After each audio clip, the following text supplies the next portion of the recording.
কিশোরগঞ্জ শিল্প ও বাণিজ্য মেলা ২০২৬-এর শুভ উদ্বোধন।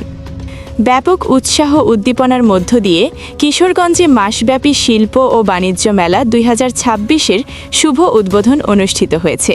সোমবার ১৩ই এপ্রিল সকাল ১১:৩০ Kishoreganj chamber of commerce and ইন্ডাস্ট্রি-এর আয়োজনে জেলা ক্রিকেট স্টেডিয়াম প্রাঙ্গণে এ মেলার উদ্বোধন করা হয়।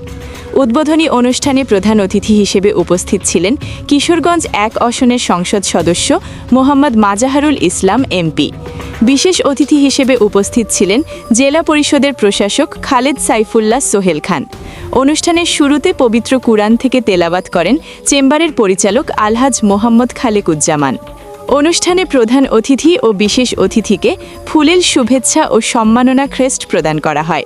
স্বাগত বক্তব্য রাখেন Kishoreganj chamber of commerce and ইন্ডাস্ট্রি-এর সভাপতি AKM মুজিবুর রহমান। প্রধান অতিথির বক্তব্যে মোহাম্মদ মাজাহারুল ইসলাম বলেন, শিল্প ও বাণিজ্য মেলা দেশীয় পণ্যকে সাধারণ মানুষের কাছে পরিচিত করে তোলার পাশাপাশি এটি বিনোদনেরও একটি গুরুত্বপূর্ণ মাধ্যম। তিনি বর্তমান জ্বালানি সংকটের প্রেক্ষাপটে সরকারি নির্দেশনা মেনে মেলা পরিচালনার ওপর গুরুত্বারোপ করেন। বিশেষ অতিথির বক্তব্যে খালেদ সাইফুল্লাহ সোহেল বলেন, বিদ্যুৎ সাশ্রয়ের জন্য মেলা সন্ধ্যা ৭টার মধ্যে বন্ধ রাখা এবং অপ্রয়োজনীয় আলোকসজ্জা পরিহার করা উচিত। তিনি LED লাইট ব্যবহারের পাশাপাশি মানসম্মত পণ্য বিক্রির আহ্বান জানান।